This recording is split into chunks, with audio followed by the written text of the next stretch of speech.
Good morning, everyone. Welcome to Ramping Up as the Curve Flattens, Adapting Your Business and Staff to Customer Expectations.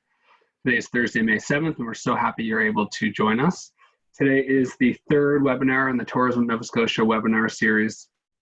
We're all working remotely and working from home, or maybe joining us by cell phone. So we really appreciate you joining us. We might see some cats, some kids, some crazy stuff in the background, but we're just really excited you're able to join us. COVID-19 has had significant impacts on tourism businesses all around the world, and we realize that it's impacting businesses, and we want to be here to help to provide some training, and practical information as we steer through the crisis, and we get ready to welcome visitors when the time is right. So we have about an hour set aside for this webinar, but the last two we've gone over a little bit. So we will be recording this and sharing it within 24 hours and also sharing the PowerPoint presentation. So if you have to leave or if you can stay, that's great. But just if you have to leave for another meeting, we will share the information and you'll be able to catch up. For those of you who aren't aware, we are Tourism Nova Scotia. We are the marketing organization for the province of Nova Scotia. We market Nova Scotia as a vacation destination and lead initiatives to help grow the tourism industry.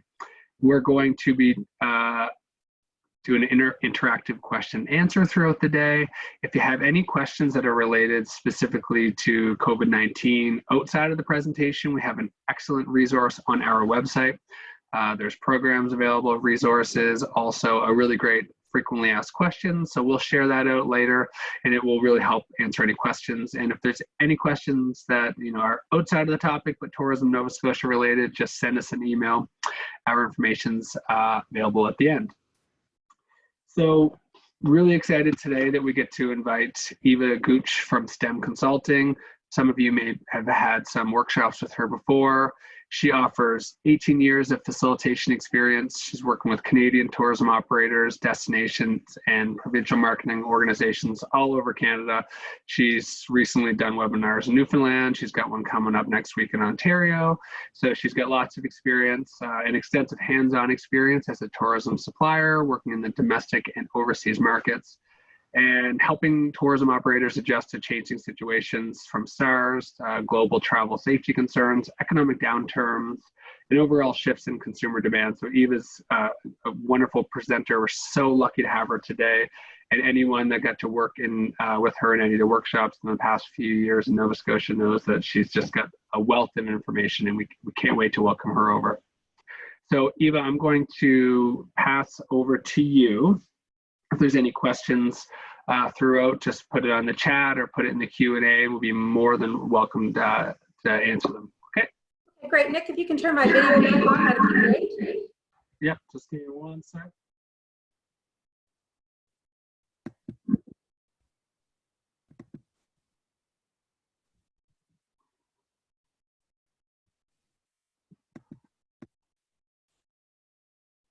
There you go, Eva. I think you have to do it yourself, Eva. I can't turn yours on for you. Actually, you turned me off, so I don't think I can. Let me see what I can do here, though. Let me give that a go.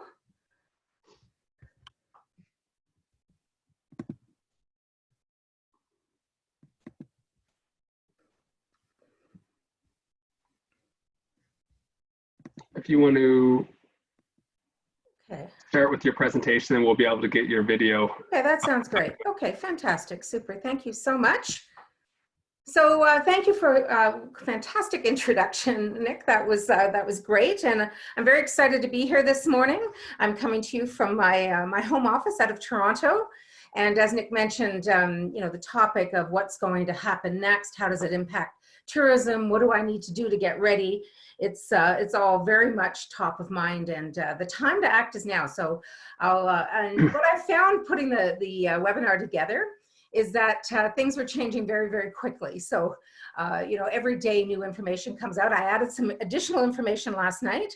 And so this was, as of yesterday, it was current, though today some new information may come out. But this will give us a great base to start from. Okay. Great, video's back up. We're all set to go. So, it's really, we're going to start off about connecting with customers. So some of you have had reasons to connect with them already. We're going to talk about some of those. Some of the things that you can do to, even though you may not have you don't have your opening dates, you don't have all the information you need at this point, but starting that conversation now is critical. And we'll talk about different ways you can do that. Some really fantastic resources out of Nova Scotia that are free that you can use to help connect. We're going to have that. We're going to talk a little bit about the challenge that many of you have faced, and this is dealing with the whole cancellation issue. So let's look at some of the options in there, and we're going to break that down into two areas. So your existing bookings and then moving forward. And then really taking a look at, what's happening as companies are getting ready to ease back into business. So across the country, some businesses have opened already in some areas. I know they're golfing in Alberta this morning. So there are things happening. We're going to be able to learn from some of those. It's very different than the perhaps regular golf game that those members would have played in the past. And so everything's changing, and we have a chance to learn from all the great resources out there, which thank you with the team from Tourism Nova Scotia putting all this great information together. We're going to talk a little bit about what the business levels might look like. It's very hard to say at this point, but we've got some past situations, global situations that we can maybe glean some information from. And then, shorter term, what might it look like? So that's where we're headed this morning. And so we're going to start off about the whole piece about staying connected. And it's really, why do you want to connect? I mean, some of this is really obvious, and some of it is kind of go, okay, I hadn't actually looked at it from that perspective. So it's really about right now, critical to keep your customers informed of what's going on.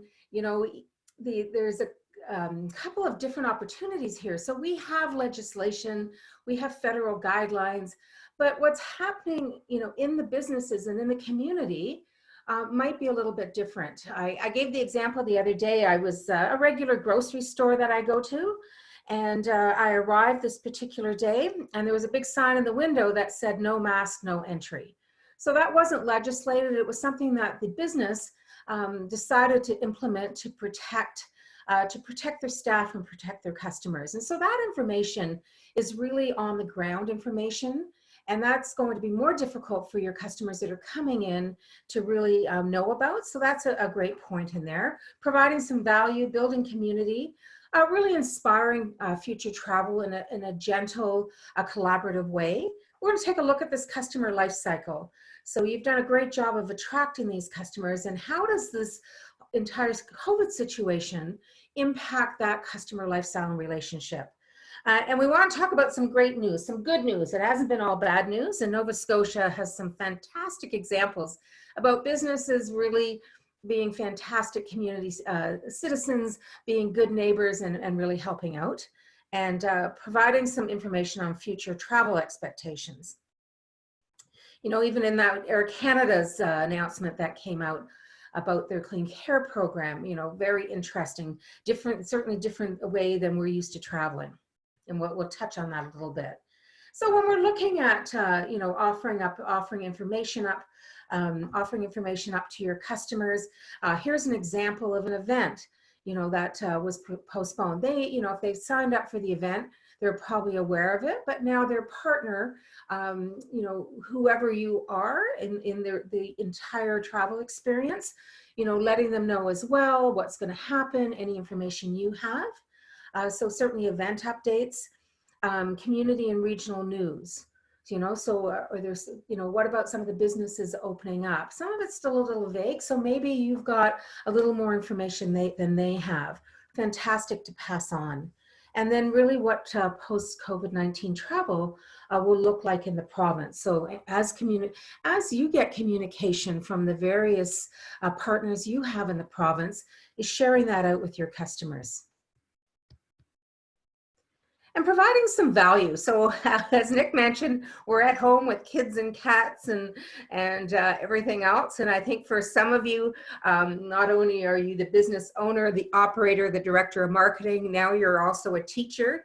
Your role has really changed through all this as we're all trying to get through this. And so offering some resources, perhaps if you have, a very close relationship with some of your customers, some more than others, and, sending some really customized, great resources to them. And I've got a couple of great examples here. So perhaps a family focus, some information on some classes that might be happening online from providers in your community, recipes, online activities, travel information. So all these would be possibly useful. So here's a great resource. And again, thank you for the team at Nova Scotia that provided all this great input. And so this is the Art Gallery of Nova Scotia, and they're offering some really cool, short little nuggets of instruction. And so great opportunity to reach out to your customer base saying, hey, I thought of you, and this is something local, and I think something that would be of value to you. And then if we can actually, customize it even further. So I took this example here going, hello, Gordon, Judy. I hope you and the family are keeping well during this challenging time. I know we're all trying to stay home and do our part, and sometimes looking for things to do can be tricky. I wanted to share some fun and free online Nova Scotia art class information with you for Josh and Katie, as I know they both like arts and crafts. Looking forward to seeing you back in Nova Scotia sometime soon. Stay well. And so a great example here of kind of resharing information and customizing it to that customer relationship you have. So lots of great ways to do that. If you've got clients that, maybe liked your a recipe of your fantastic buttermilk pancakes you serve in the morning, and just saying, thought of you, we can't eat this together now, but wanted to share the recipe. So real easy ways to do that. Some other great stories, good news stories in Nova Scotia. So the Ironworks Distillery, so they're now making hand sanitizer. Innovation coming out of COVID has been very interesting. And so, and profits go to a local charity. Catering company, oh, sorry, I've got a little error there. A catering company was providing Easter meals. And one of the canteen in Dartmouth turned it into a community kitchen. Another great story here. So one of your locals, sharing a fantastic way to make cinnamon rolls. So innovation and goodwill at 68. She's now a Facebook star. Another one here, and this one's a fun one. This is a chance, for your customers to get a taste of Nova Scotia and a feel of Nova Scotia from their living room. So this is the ultimate online Nova Scotia kitchen party, and you can find this on Facebook. And I just copied a couple of the chats in there. So glad to see you online. Someone writing from Ontario. You sound amazing. So again, sharing that community spirit and sharing some of your great news stories. And so, as we get further along, so every day there's new news about what opening might look like. So sharing some reopening plans and customizing the messages, maybe of what's happening first, and it's really varying by province. And so based on that, if you're looking down the line, some of your customers that are not necessarily, you're going to have a good Nova Scotia market, but outside of that, they may be having a different COVID experience. So keeping them apprised of what's happening in your area and what to bring and what to expect. So that's critical. The mask thing has come up a few times. It's now moving from optional to possibly, and certainly in some cases with the airlines, mandatory. And then the big one here, and we've got some really good examples to share here, changes they've made in your business. So there is absolutely guidelines that you're going to need to follow, but what you're going to see is that businesses are now using health and safety as a real selling feature. It's a real selling point. So going over and above the guidelines and highlighting what they're doing. Just wanted to share this great resource. Nick mentioned that there'll be a number of resources. So when you get the deck, there will be a resource page at the very end. But here's a great resource right now, and that where some of the information I just shared with you was pulled from that. So if you haven't popped on here yet, I certainly encourage you to do that. And so when we're looking at information and content that's of interest to travelers, Jennifer and I had a chance to sit in on this particular webinar. I provided the source here. And so, you know, looking at what is of interest to travelers. So from a local perspective, wanting food options, what's happening in the community, you know, deals and for future travel, that seemed to be of a big interest to people. You know, purchasing merchandise and gift cards. So a whole range here, but the big one is what's happening locally and how can I connect to that? And then from a future travel point perspective, you know, what is it going to look like for me if I want to come to Nova Scotia later this summer? And what are some opportunities and options for me? And so when we start, you know, I'm sure many of you are finding that, you know, the day just seems to go, even though you may not be at your regular place of business, just with everything going on. So if we don't have a plan, unfortunately, it stays as an idea. And we've got a short window here because things are going to come back.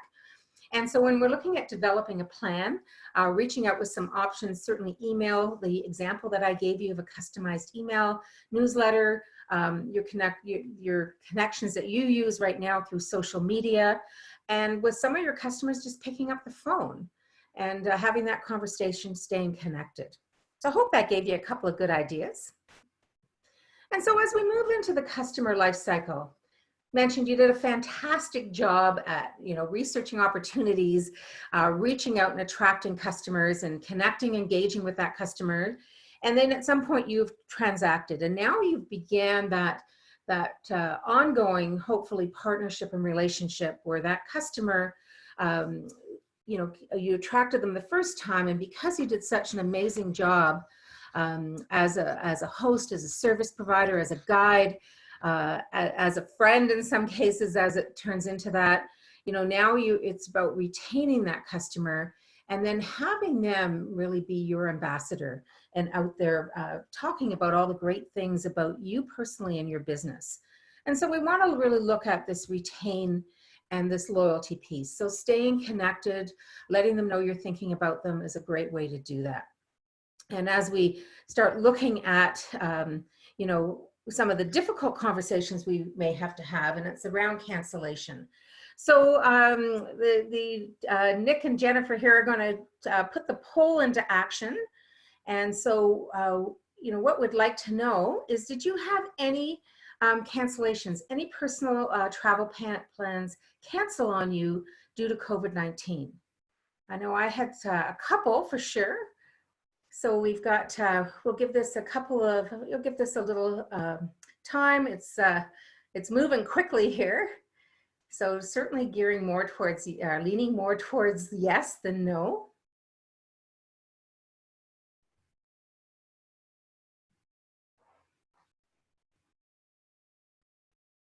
Okay, we'll just give that another 15 or 20 seconds and see what our final numbers are.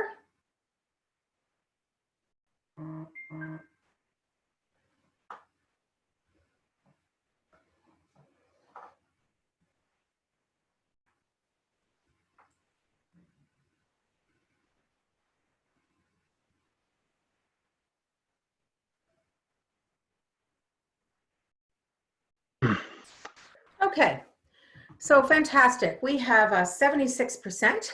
That's a high number. Okay, so thank you so much for running that poll. And so in that, I'm sure you had different experiences. So, you know, some of you may have thought this is completely fair and I accept it fully. Others are kind of going, this doesn't feel quite right. Or I was hoping for a refund and now I've got a credit.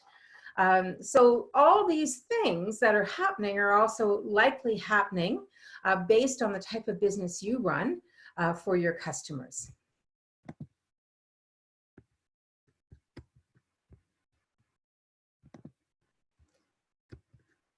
Okay, And it's really about finding a balance. And so we've got the short-term need, for sure, and we've also got a long-term focus. And so the short-term reality is that you had a policy in place, or you have policies in place now, and there's a cash flow issue. You're counting on that money, you're counting on that revenue, and now it's, you know, it may not be there. If you had bookings for this month, it won't be there. And then from a longer term perspective, it's that customer relationship. So you don't want to upset this customer. I don't know if any of you got to the point where you may be being upset with what happened in your cancellation experience and saying, well, I don't know if I'm going to use that business again. This didn't feel as good as I had hoped it would. And then we've got this long-term business impact.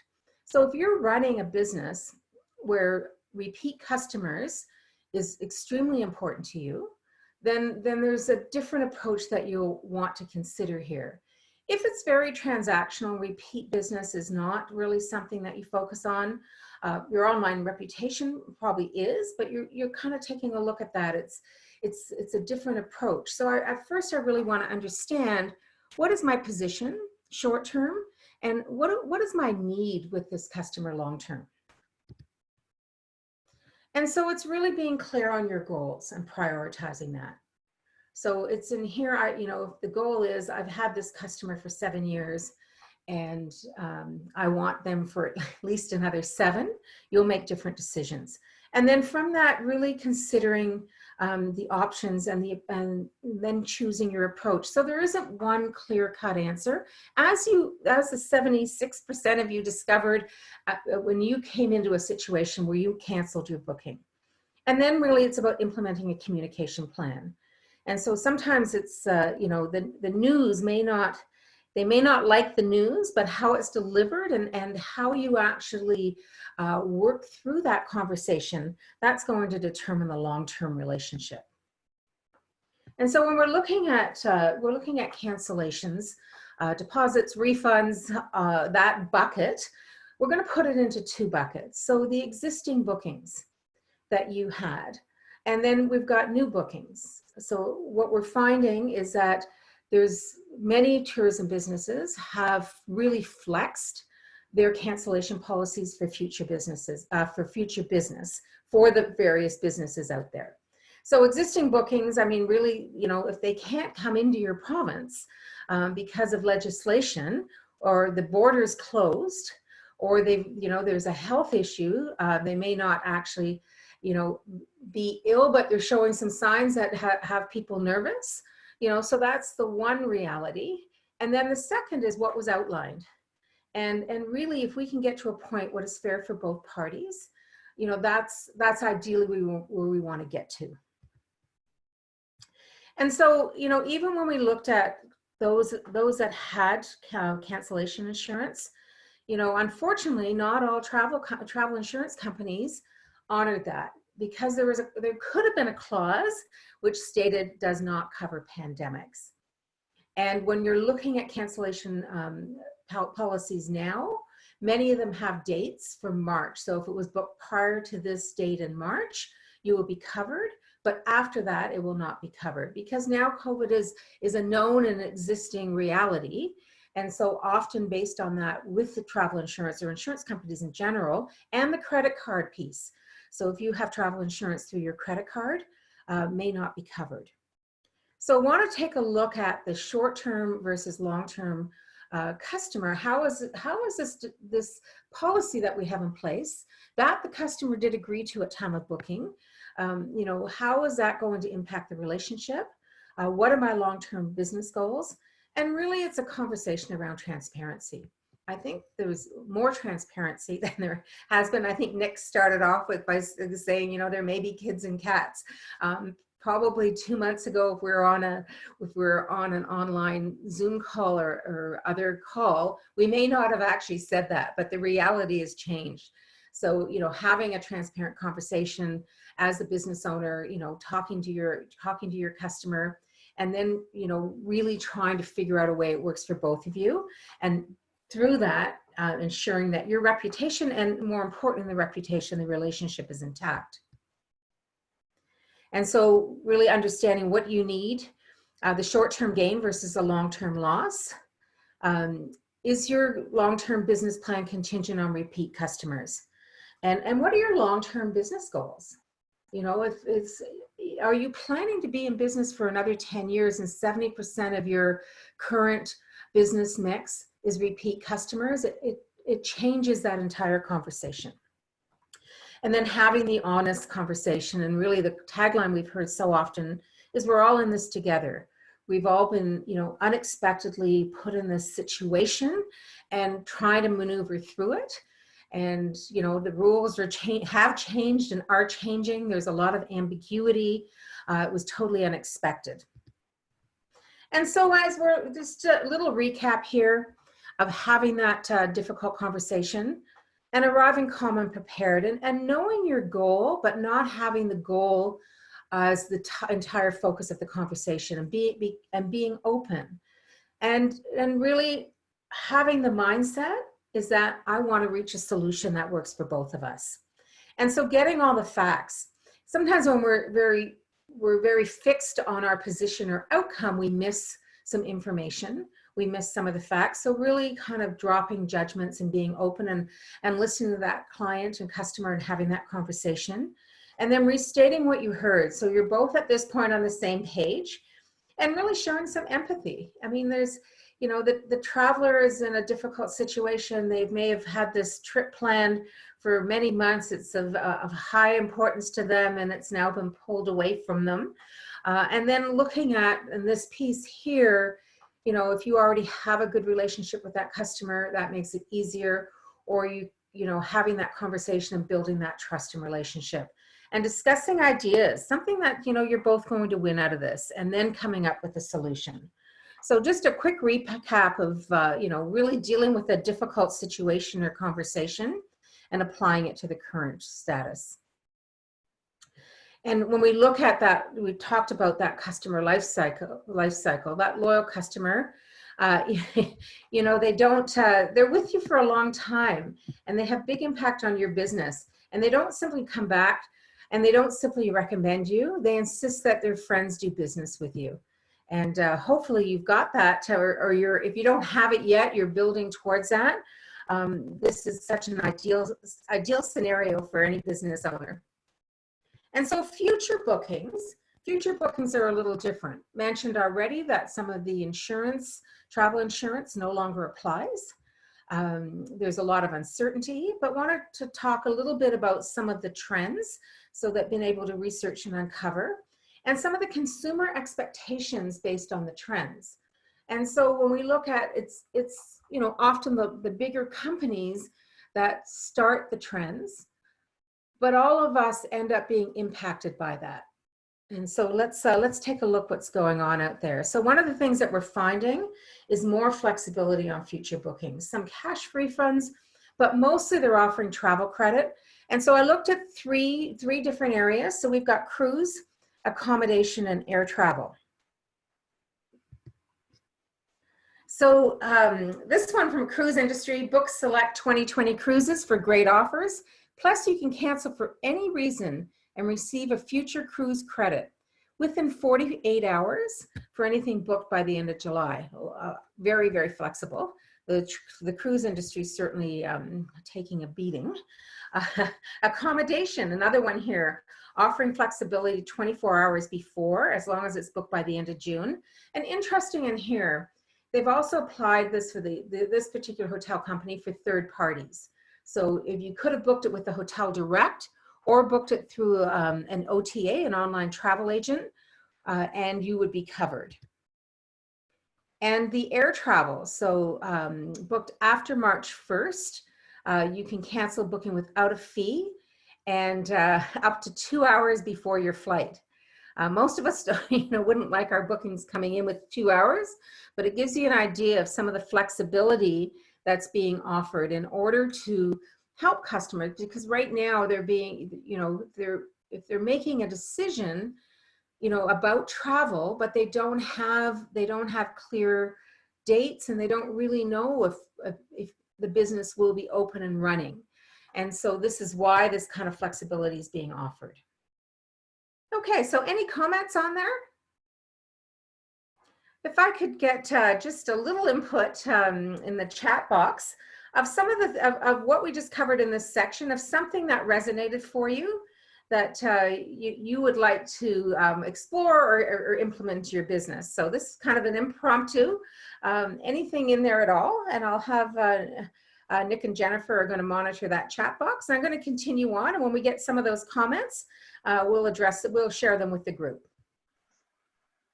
Thanks, Eva. I just wanted to say, personally, I thought it was really interesting that you talked about safety being a selling feature.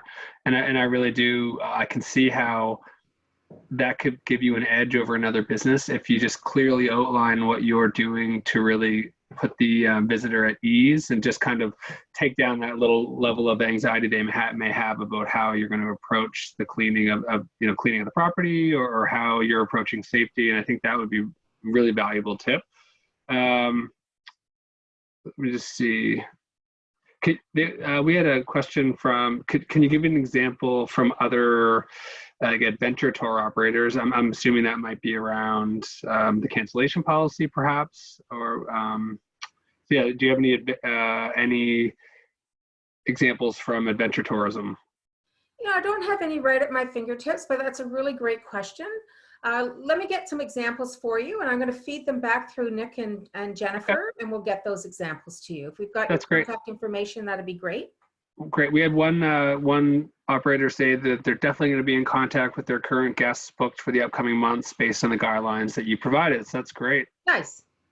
There's a lot of questions around when will Nova Scotia be open for out of province and out of country visitors regarding accommodations. A lot of these questions are answered, of course, around on our FAQ on the COVID-19 section of our website, but really the answer is that it's fluid, and it's when the government makes these decisions that we'll share them with everyone, and when the federal government opens up the borders. So it is a fluid decision, and what we can do is make the information available as quickly as we can.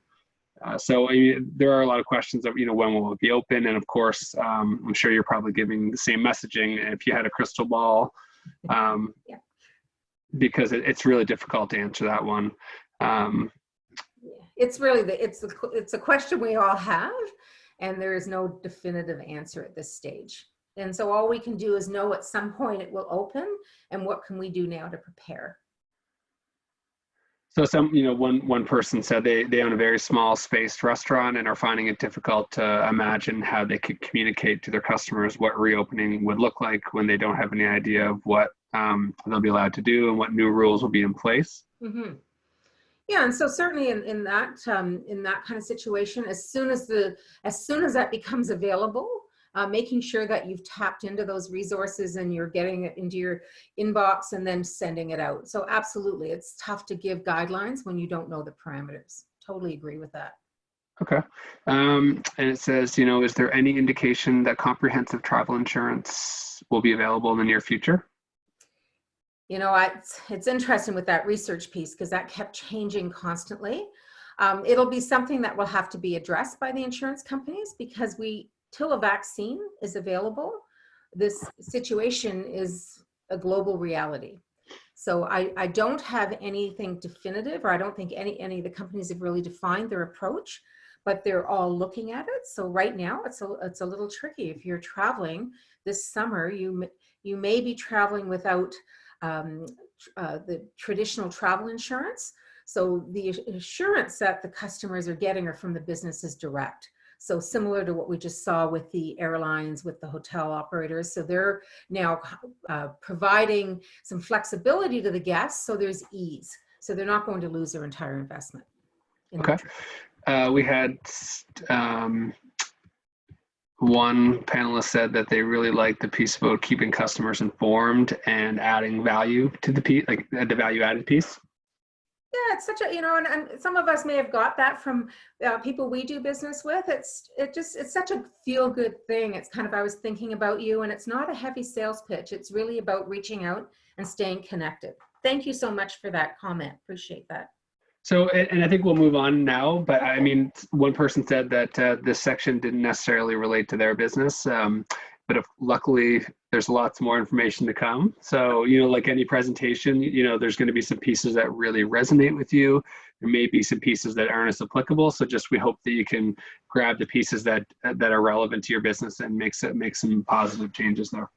Great. So fingers crossed that this section has some value for that person. So let's jump in. So kind of taking a look at what it might look like. And as we're seeing that travel restrictions are being lifted globally, and they're moving at different paces. So in some cases, in Europe, some businesses under 800 square meters have been open for almost a month, but nothing else has moved past that. They're just still there. So it's just interesting to see what's happening globally. And with some businesses that have opened up in advance in some countries that have already lifted some of those restrictions, a good opportunity to take a look at how they're dealing with things. And again, you'll have the minimum guidelines you need to meet, but there might be other aspects of those businesses that resonate for you and you can incorporate into your own operation. And so provinces are opening up. As I mentioned, they're golfing in Alberta. Other places are, got plans here in Ontario. They're out working on the golf courses this morning as well, not open yet. So different stages, and the provinces are, how they've laid it out, from alerts to levels to 3 levels to 5 levels, all a little bit different. And Nick used the word fluid, and I think it's such a good one here. The timelines, we don't know. And, if you're looking province to province, and this is where that communication piece becomes so critical, because there might be a situation in a certain province that has lifted and opened up, and that customer now has that expectation. So when they're traveling, and it may not be the reality. So really keeping them aware. And they're, of course, going to be, as far as capacity, we've already heard lots of comments about that, the distancing and other measures. And these measures could be in place till a vaccine is in market. And so the social distancing piece and the gatherings, it's, really it's X numbers. We're not really sure. Masks are mandatory in several countries and regions. And this is now changing in Canada as well. So temperature checks for staff in some businesses are mandatory. Again, this is not legislated. It's a choice that business has made to keep their guests and customers safe. And then we've got a combination of optional. So Air Canada, if you are traveling on Air Canada, your temperature will now be taken at the airport, and a mask is mandatory for the entire flight. Other things they're doing as well is, distancing on the plane. There won't be anybody sitting next to you. The cleaning standards are incredible, what they've looked at. You will be also provided with your own personal cleaning sanitation bag when you arrive on the plane. So very interesting. The technology piece is, when you're looking globally, interesting as well. And as one country, you have to pay for this, but you can get your COVID test and it will be back to you within 2 or 3 hours, and then you've got a clearance for that country. So really interesting, the whole tracking through your phone.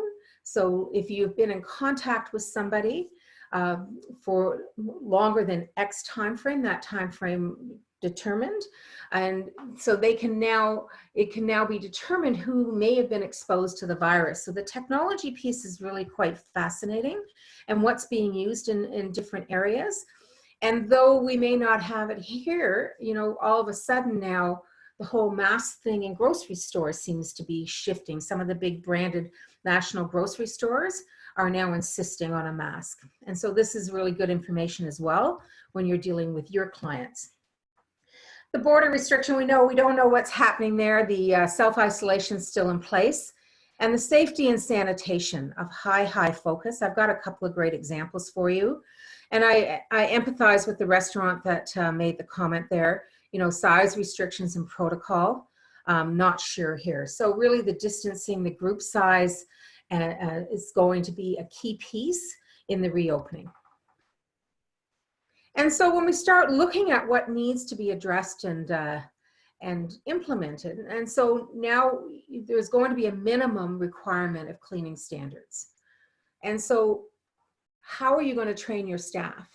And so these are some of the, as we start moving closer and closer to reopening, you know, looking at some of the things that you have to address in your business, and looking at some of the kind of quote unquote dirtiest areas of your business. You know, it could be that pen that you give someone to sign in with. You know, how is that now going to work? And when you look at door handles, you know, what some of the information that's come out is that the virus seems to stay longer on metal. So what about some of those metal areas? So the social distancing, well, that's interesting. No, and how is that going to impact your B&B breakfast room? How are you going to deal with that? You know, are there other ways that you can deliver that service by keeping everybody safe? You know, what sanitation products may you need that you may not currently have in your business, i.e. masks? And you know, how are you know, the buffets? So any of the opening plans that I've looked at across the country, buffets are not on that.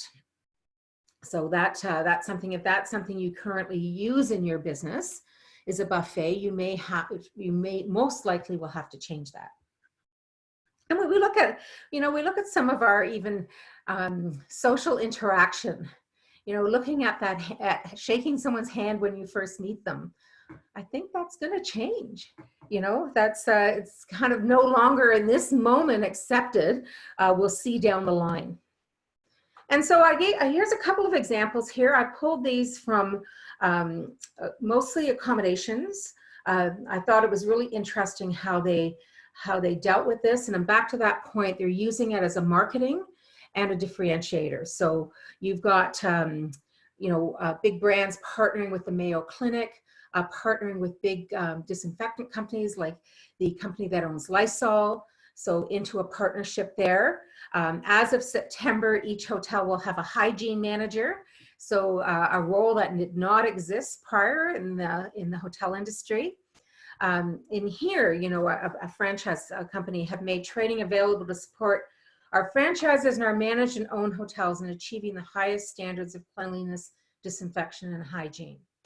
So basically saying, regardless if it's an owned or franchise property, everyone's going to live up to this expectation. Trying to look at those touch points. So the technology to be able to check into your room with your phone has been there. It's now being further explored. And so can I avoid one more touch point, which is the front desk, and I can go right to my room. Introduce new high-tech sanitation strategies, including the use of electrostatic sprayer and hospital-grade disinfectant, and other big brands stating that. And when you're looking now, hotels, you know, how they're operating, you know, the room attendant's not coming into your room if you're staying over. They will, you know, the hotel will certainly provide you with extra towels or the amenities, whatever you need. Some of the hotel are taking out the high touch areas in the room. So the coffee maker may no longer be in the room.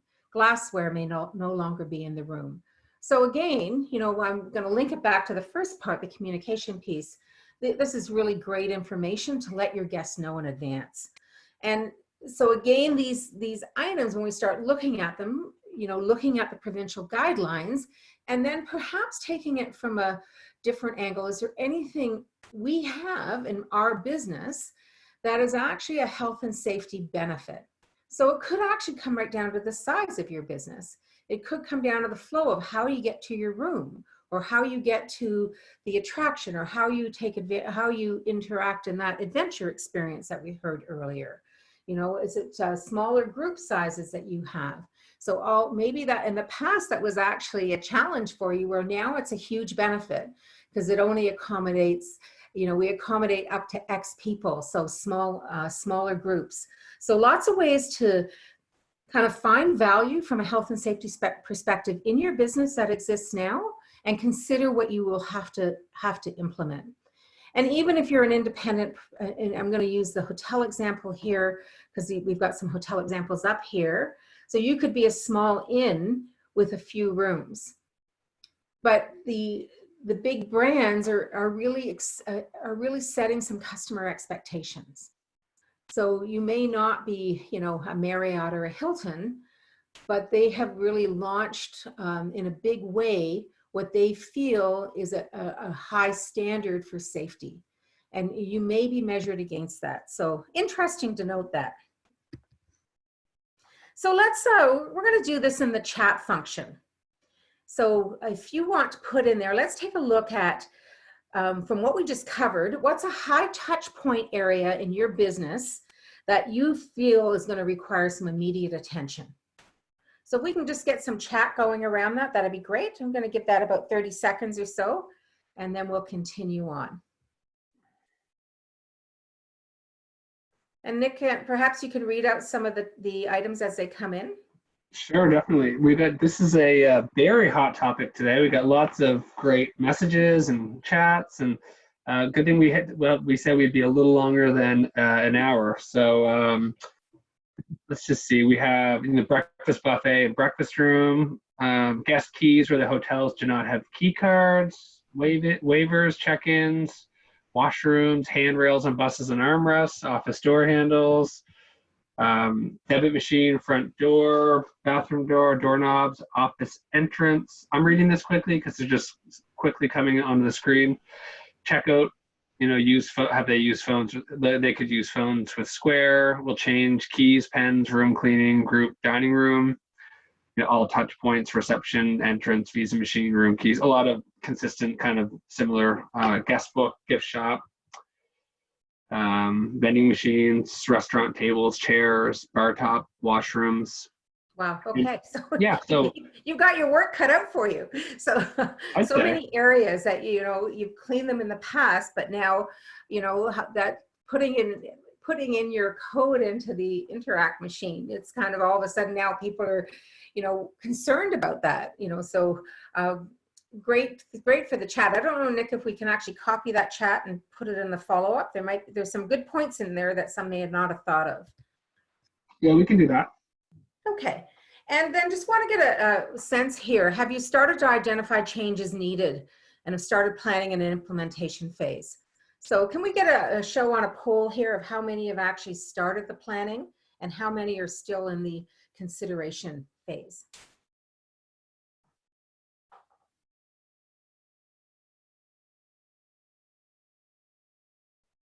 Okay, interesting. Okay, we're somewhere kind of 70-ish% have started, 30% not yet. So thanks. That's great information, and it's really, if you haven't started yet, and I know it's tough when you don't have a definitive answer on date and a definitive answer on guidelines and expectations.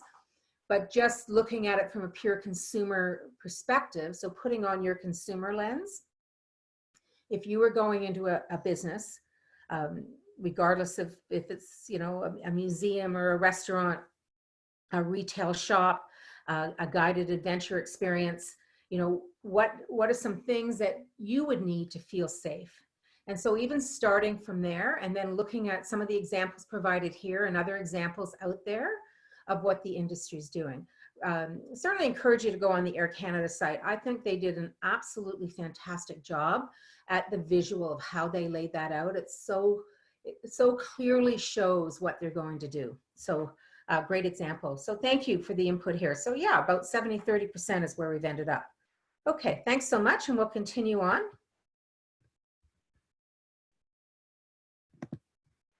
And so some of the things, again, of what we're anticipating based on research, based on some forecasting, air travel will take longer to rebound. That corporate business traveler probably will come back quickest. So the person traveling to check on their retail outlets in Halifax and traveling around, they'll be there probably fast. Travelers were considered driving longer distances than usual. So likely, you know, there's again no guarantee, but if we look at what happened post-SARS and 9/11, though, you know, one was dealing with health and the other with safety, we found a big increase of the distance that people would be willing to travel, up to 10 hours, where they wouldn't have been willing to do that, several months ago. And so based on that, we can anticipate there'll be a focus on local and regional travel.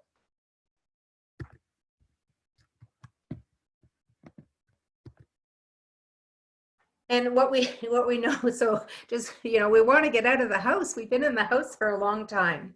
And so connecting back with friends and family will be of key importance. So some of us and some of your customers, existing and potentially new, have been separated from friends and family for many months.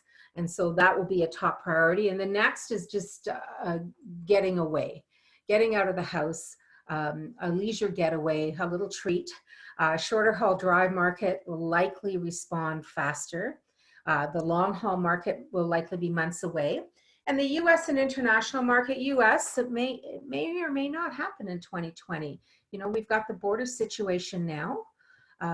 We're not sure. And the international market is likely more of a 2021 focus. So this kind of, has a big impact when you're looking at it going, okay, I'm used to getting business from all these areas. How am I going to shift and how am I going to leverage some of the travel opportunities?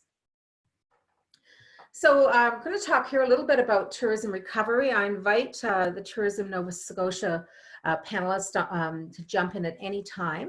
And so what I've got up here, the intention is not that you read this. I know it's difficult to read, but just showing a phased approach. And so this is Destination Canada's approach. There's a link there for you. So response, recovery, resilience. And so how Destination Canada is rolling out their plan, and the provinces all tie into that in different ways. And so looking at 2020 into 2021. And so in here, some of, looking at some forecasting, and this is a Destination Canada report. Absolutely go on and take a look. So they've kind of done a baseline and worst case scenario. So, in some cases, we look at the domestic traveler spending, they're anticipating it's, if in a good situation, it's not that far off from 2019. Worst case scenario will be down considerably. And so we're looking at job impact, that's certainly been hit. The tourism and hospitality sector was hit right away. And so that's going to be tough. And as we continue on, into the weeks of not being open, it's a big impact. And so looking at some numbers here, hopefully by 2021, business is back on track. And so what the 2020 recovery potential, COVID-19, of course, it has an incredible negative impact on the industry.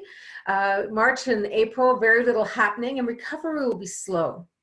And so these are some of the key factors for tourism recovery that need to happen.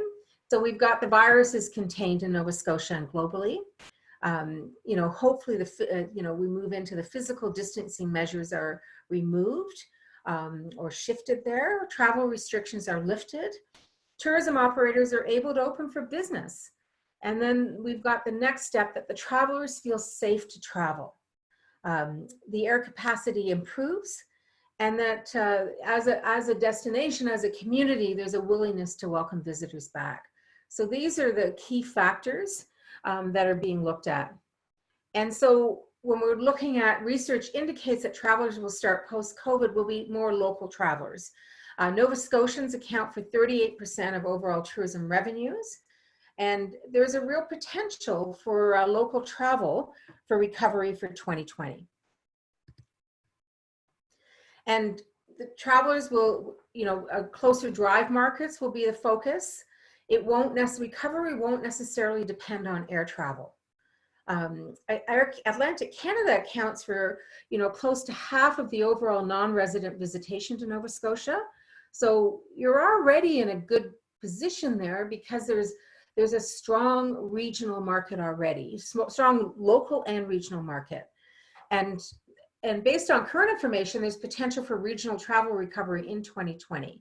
And there is a webinar taking place. I encourage you to reach out to your team here at Tourism Nova Scotia. That webinar is on June 18th, and we'll have a little more information. As we mentioned, the information is updating and changing all the time. And so some of the things that we consider implementing, even now without firm dates and guidelines, is kind of that gentle marketing, engaging your customers, you know, inviting them. So you're ready to say, you know, doors open, welcome back. Or we'd like to see you back, or we're inviting you back. Have your communication plan and safety plan ready. So that can be worked on now. And considering developing some local experiences with community partners.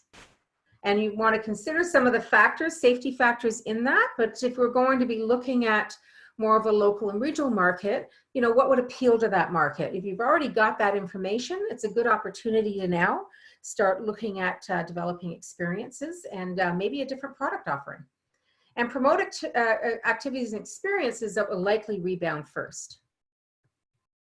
And so also wanted to, so this is more of a short-term focus, but we don't want to lose sight of the long-term focus. So for those of you that are already active, working with travel trade in the international market, you know, I know right now it might feel like everything's got to focus on opening this summer, but if we don't actually work on the international market, then we're going to lose 2021 with some of those partners as well.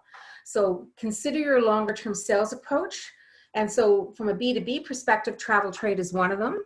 And having, you know, keeping the communication lines open. And so one of the comments coming back from the trade is, you know, we're having a really tough time getting information and getting a response. So, you know, remember that these are your partners around the world that, you know, sell to the international travelers that show up at your door. So it's a partnership, and even though times are different right now, they need you there with them. And in there, they need you not only to get information for 2021, they need some help from you as well. So I'm sure many of you have tried to, when cancellation requests came in, trying to rebook them. So rather than having cancel, it's just the dates have shifted. That's the ideal. So your travel trade partners, so the travel agents in you know, your key markets in Germany, are trying to do that as well. So they need a little more flexibility from you than perhaps a contract as well. So, you know, recognizing that this is a partnership, and everyone wants that international market to sustain and grow. And then there's also new opportunities coming out. You know, Peter and his team can certainly tell you about some of the new OTAs. We have one here, Get Your Guide. So being aware of opportunities and taking advantage of that and partnering with the province on that. And then we also have, from a B2B perspective, meetings and conventions. So the convention market right now is pretty much on hold based on the group size, but the group size will continue to lift. And so in here, you know, perhaps recognizing that smaller groups and group sizes and smaller meetings may rebound first. So what can I put in place for my business if that's a market I go after? What can I start considering and actually implementing and initiating now, so to be ready for when that group market opens up? Okay, and so that, actually we're right at 10 o'clock here, so that takes us down to the time to communicate, connect, adapt, plan, implement, change, train, all that is right now. So with or without the guidelines, there's enough known out there that you can start working on a plan for when doors do open up. And so I want to thank you very much for your attending today, for your participation in the polls and some of the questions in the dialogue. And I'm now going to pass it back to Nick and the team for a Q&A. Okay, thanks so much, Eva. That was great. So we have so many questions and a lot of great comments and feedback. So we're just going to try to provide it to you in the best way we can. We have some people saying they missed the first half of the presentation. Well, we are recording it, and everyone that has registered today will receive an email with a lot of the links we've talked about today. They'll receive the PowerPoint deck. They'll also receive a copy of the recording. So if you missed it, don't worry, we will get it to you. So Eva, a few things. So we had a lot of questions around when will things open, what's the province doing. So what just to answer one question here around let's see. So for accommodations opening, can we open? How do we operate there? So accommodation businesses can remain open in the province provided they follow public health protocols. We have this really great tool, an employer assessment tool that we can share to determine if you can remain open and what steps you need to take to protect your customers and staff. We will add that link later on just to make sure you guys can use that. So that's helpful. We had a few questions around how do employers protect themselves against maybe employees, some said an employee lawsuit, but basically how do they make sure that they aren't liable for employee safety, I guess? Boy, that's such a great question. I'm not sure if I'm not really qualified from a legal standpoint to answer that. I suggest that there's lots of resources I've seen online from a labor standpoint that are looking at how some things that you have to implement. So I can share some of those links, Nick, and maybe we can put them in. But having a plan in place, and maybe it's down to the point of getting some advice in that regard if you're really concerned about it. Some labor advice, I think that would be probably a good route to go. Yeah, definitely. They can contact the labor board as well locally. We had a question, I guess, about beaches and how can we access a beach to maybe do a recording for a virtual tour.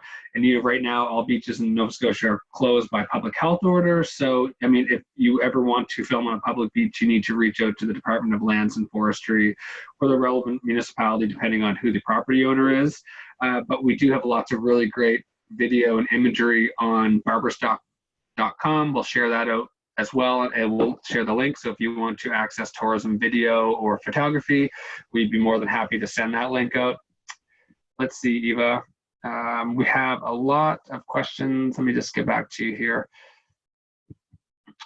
So I guess now I will ask questions if anyone does have any follow-up questions. One person said, where can they buy face masks for their staff? And there's a really great article that came out in the Coast yesterday that said where they can buy them locally. And there's about 5 to 10 examples of where they can buy them locally and online. But I guess, do you have any feedback on that question? I mean, online is where I've seen most of them. They're going to be varying as far as the quality of them. That you've got the disposable ones or the ones that you can rinse out. I think if you've got a local contact, that'd be great. Nice to support local at this time. And absolutely, you can find them online.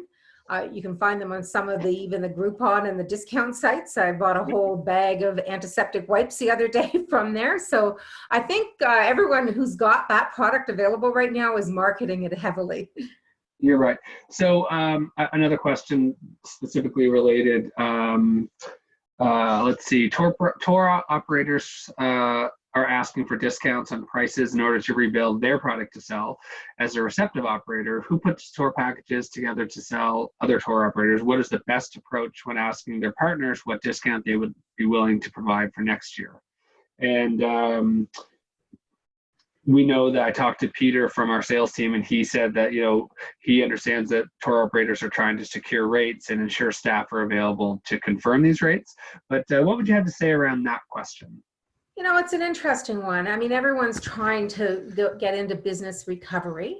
And so they want to offer, obviously they want to be able to offer travel incentives and it's, it is a partnership. And so maybe there's some way in there that, you're negotiating it for a set time. Maybe there's a way that you can work with your seasonality, so you can offer some incentives at certain times. Maybe there's a value add you can offer versus a discount. So some of the regular approaches. Peter, I'll invite you to comment on this as well, if you have any thoughts on this. Thanks, Eva. Yeah, and thanks, Duncan, for the question. I agree with you, Eva. I think, those value adds sometimes can make a big difference for the tour operators. I think the most important thing, and what we've been hearing from our tour operators that we've been staying in touch with, is that really the most important thing that they're looking for at this point is just to ensure that they have those rates secured for 2021. because they're really trying to push what business is being canceled.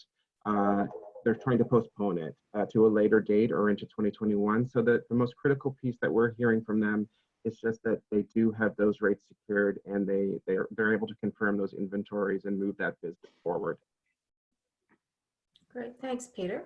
Thanks, Peter. We have a question here from Alicia Sims. When is a good time to start marketing local tours to come with no known dates and when they might be able to happen?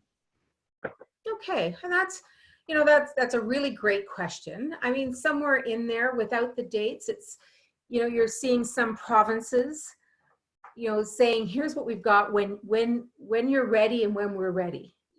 So maybe it's a softer approach right now of highlighting some of the experiences and some of the great things that you've got that, and basically then saying, when you're ready, we will have these packages available. We'll send pricing, maybe getting people to sign up for send me more information as soon as it's available. So I think the marketing can start now. I think it's going to be tricky to start putting dates. So some businesses have clearly defined dates, and then you're back into that cancellation discussion, if that's Right. the case, or you take the booking. So, I mean, you can certainly put a date out there, but you would need to put in there that at this point has not been confirmed by the province, and that you would allow date changes if something happens. If nothing happens, if it's not open yet. Oh, Does that's anyone great. else want to add to that? Nick or Peter or anybody on the team there? I think that's great feedback. I mean, I think you want to have your product available and ready to go when it's available, when the restrictions are eased a bit. I'm just going to piggyback because another question from the same operator was that they have a small tour company on the North Shore, prime for local tours in their area with small amounts of people, but the biggest challenge will be vehicle and social distancing. Mm-hmm. Yeah, and this is, I think, back to where the innovation piece comes in, and it's so fun to see what some operators are doing. Maybe it's a walking tour at the beginning, right? Or there's they're meeting at a certain point and going in their own vehicles. Right. Interesting that with one of the golf courses that opened in Alberta yesterday, if you showed up carpooling, they turned you away. So because you were not honoring social distancing. And so that was their position even before you got into the doors. So, kind of recognizing I may have this challenge, and I don't know at this point, but what can I do a little bit differently? Okay, that's a great idea. So another thing, we're sharing a lot of links. People are having trouble copying and pasting them, so don't fret. We will send them out with our email after as well. A lot of questions around like what financial relief's available. We cover that extensively in our frequently asked questions on our website. So we will again send that out. If you have any further questions, our contact info will be up at the end. It's not that we don't want to answer, we just have limited time and it's a little bit outside of the scope for Eva right now. So we're just gonna make sure that the FAQs are there to answer the questions. Question here around, let's see. So one B&B operator kind of answered your earlier question, said they're not going to open until July 1st. And they know that there's only going to be local traffic, but they're going to use this current time for further maintenance. And they've made some adjustments in procedures to allow for social distancing to continue as well. So that's great feedback. One person said, what is Travel Trade Partners and OTA? They've been relying solely on their website and Facebook for bookings, but most of their visitors are international. Okay, so Peter, you can jump in. That's probably that's a whole separate workshop, but we'd love to hear from you. So I suggest you reach out to Peter and he can let you know what some of the other programs that are available. There's a fantastic travel trade readiness toolkit that's free and it would answer a lot of those questions. OTA, online travel agents, and how to address them. So Peter, do you want to add anything in there? Yeah, I totally agree, Eva. That's a pretty big question, but the best place to start is just to have a chat with our team. We can figure out a bit more what your goals are, what markets you're targeting, and then go from there. OTAs are one option, of course, but there's a lot of different travel trade partners to work with. And we have some local receptive tour operators who are the wholesalers of product, and so they're great partners to work with. So we just need to figure out what the best avenue is for you to reach those markets. Thanks, Peter. Well, thanks so much, Peter. That's great. It's also nice to have another voice on the call. We had received a few questions around the Doers and Dreamers guide, and it was anonymous, so I couldn't send the person a message back directly. So the Doers and Dreamers guides and maps have been printed and are currently being distributed to national and international visitors, as well as our industry partners. We continue to receive and fill requests for the guides. However, we will evaluate the outcome of the current tourism season and total distribution of the guides, and we'll follow up with our advertising partners and other options are made available. If the information in your listing is changing, we encourage you to let us know so we can update your listing on novascotia.com. And again, at the end of this presentation, our contact information is there. If you need some further clarification or that didn't answer your question, just send us an email and we'll answer you directly. I'm just going to see, Eva, if we have anything else. Just again, guests are worried to travel with no attractions open or that social distancing is going to be a problem with regards to visiting the sites. How would you answer these questions? I just would like to say personally, from a perspective, I see that people we think that they're going to want to go out and visit locally in a safe way, not travel too far, and they're going to be interested in really interacting with these sites in a safe way.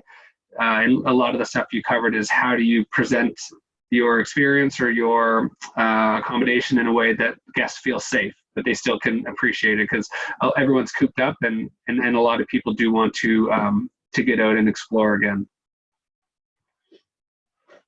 But Eva, what do you think? Yeah, I think the guidelines are one piece. The consumer mentality, regardless, the guidelines have to be met without question, and they probably have to be exceeded. But I maybe looking at it from your point of view, going back saying, okay, if I was going into this this venue, this attraction, taking part in this, outdoor adventure experience, what do I need to feel safe? I think there's a good opportunity to kind of, look at it from a couple perspectives.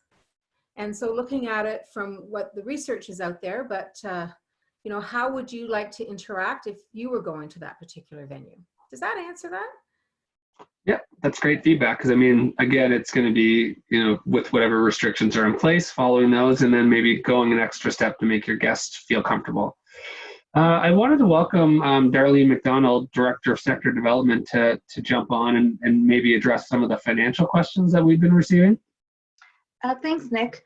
I just wanted to add what has been happening, and it's certainly been unprecedented. The federal government, as you know, have been announcing a number of supportive programs for businesses, individuals. And typically what has happened is that the federal government will announce the programs, and then the provinces look to see where they can fill the gaps, if you will, as it relates to what the program is not covering, or a group of individuals or businesses. So with that, a few weeks ago, federal government announced that ACOA, our local regional development agency, would be receiving funding. So there is hope, if you will, or we're anticipating that ACOA will have more details as to what assistance or programs that they may be able to offer businesses. And certainly as soon as we get more information, more details, as Nick said, we'll make sure that all those links and resources are updated both on our corporate website as well as most likely through our In Touch. So I would encourage you also to reach out to your local regional ACOA representatives. And some of the federal programs as well are being administered more directly through the financial institutions. So, and then with that, once we have more details on the ACOA funding, the province will look to see, okay, what gaps there are. So it is obviously a continuous evolving situation. And at the same time, we do want to hear from you. And we've got some great feedback today on some of the challenges that you're facing. Certainly, the Tourism Industry Association of Canada has been advocating very strongly to government on behalf of the industry, and recognizing that certainly seasonal businesses, owner-operated businesses are all facing some challenges and, if you will, not seeing the programming being applicable to them. So I just wanted to offer some of that. Oh, thanks, Darlene. That was very helpful for clarification, for sure. Eva, we've got two more questions. And again, if there's any follow-up questions to any of this, just send us an email. We'll be more than happy to answer. So as a seasonal business, Eva, they're going to be expected to purchase many new items, masks, hand sanitizers, different cleaning supplies for their guests in their rooms. That means the room rates will go up in order to cover these costs. Will people really pay more to have these amenities added to their rooms when they can bring their own? That's a question that was submitted earlier. A very good question. I'm not sure what will happen with the pricing. A lot of that will be, driven by the destination and even other destinations. Are you offering right now? The businesses out there are offering specials in order to attract. So it's a tough one. I mean, you're going to have increased expenses, and and maybe the pricing is not going to go up. Some are holding pricing. So I think it's just it's unfortunately going to be a little bit of a wait and see what's happening out there. And I'm not sure with the guidelines if they bring their own, if that will suffice. So having to take a look at what are you absolutely required to have in the room, and and there will be cleaning measures without question. And what are some of the suggested items that the guest brings with them? So you may not have to provide the mask, but letting them know to please bring one with them, and then you can have them for sale. I mean, there's a little bit of flex in here. So I guess it's unfortunately a little bit of a wait and see, but it's great you're kind of looking at, this is what I'm going to have to face. How do I actually deal with that? Well, that's wonderful. So again, we're going to send out all the links from the chat to follow. One person said maybe guests could offer a safety package that can be purchased at the front desk with these items for people who do not have them on hand, instead of putting them in every room. And a lot of it's going to be people's level of comfort. A lot of people are going to be really apprehensive. Some people are just going to be excited to go. And maybe that's a great idea, Patricia, to offer the safety package. Yeah, fantastic. So one more question here. Having trouble accessing. Sorry, there we go. Q&A. Geez, they keep popping up. Eva, you mentioned Alberta as an example. There are other global regions or cities that you feel are being innovative to make the most of the current situation. Does Tourism Nova Scotia have an innovation team currently? Good question. So Eva, how about the question around other cities or populations that are handling this or making the most of it? Yeah, I think, I mean, all around the world, you're seeing that kind of innovation. I mean, we saw it first when we saw the distilleries now making hand sanitizer, and, clothing factories now making masks. I think it's kind of looking at, what are some of the current needs, and how can I shift and adapt and do that? I've seen, here in Toronto, I've seen with some of the hotels, their advertising is kind of get out of the house and work from one of our rooms. So they really reduce the price in the room. It's not meant to sleep in. It's meant to be a place that you can work for the day, so you don't have your kids and your animals and your partner who's also working from home there as a distraction. So I think if you go online, you'll see lots and lots of great examples.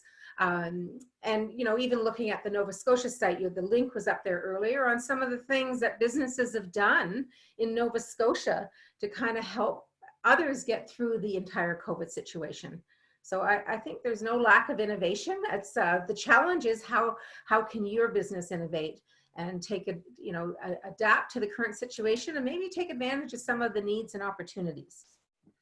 Oh, perfect. Thanks, Eva. Another question was customer mix was mentioned. A mix, of course, new and repeat business. With high repeat visitation, how do you recommend moving forward with customer communications compared to mostly first-time visitors? So Nick, I missed that last part. So it's how do I communicate with my existing customer and attract new customers? Yeah, like what would the communication, how would it differ would be the question. I think the big difference with your existing customer base is the fact that you already have that relationship.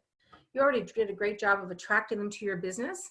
So I think that almost a little more familiar. We've been thinking about you, want to invite you back. We're going to give you, we're going to invite our existing customers. We're going to give them access to the availability first. You can come up with some innovative ways of honoring the fact that they are already a good customer of yours. And so that will be more one-on-one communication through emails, again, phone call. The more you can customize that communication, the better, because it shows the importance of that relationship. Where you're looking at new business, I think following what the province is going to do with some of the campaigns, and please anybody jump in here with me, looking at what's happening there and how you can leverage that and how you can partner on that. That's great, Eva. Okay. No, that's perfect. I think that we're going to stop there unless there's any other questions. I think we answered most of them, and I think that you've handled all of them great. So let's end on a high note, because I'm sure we could stay here all day because there's just so many questions around this. Again, we have so many links to share out and a lot of follow-up. So our contact info is at the end. I'm just going to take back the video here, if that's okay from you, Eva. Yeah, absolutely. It's been great. So I'm going to. So we do have an upcoming video webinar that we wanted to highlight, and it's learn the who, what, and how of working with Get Your Guide. So a lot of Nova Scotia tour operators are working with this business, and it's best for businesses that are currently working with the travel trade already. There's several Nova Scotia businesses that are already working with them, and it's Get Your Guide, and it's taking place Tuesday, May 12th at 10 a.m.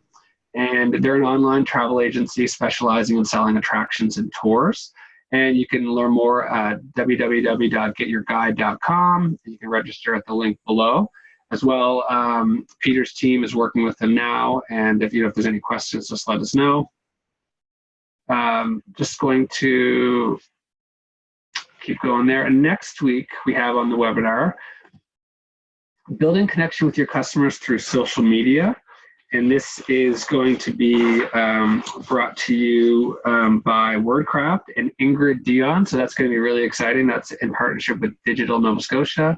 So next Thursday, May 14th at 10 a.m. And also just wanted to say, thank you so much for joining us today.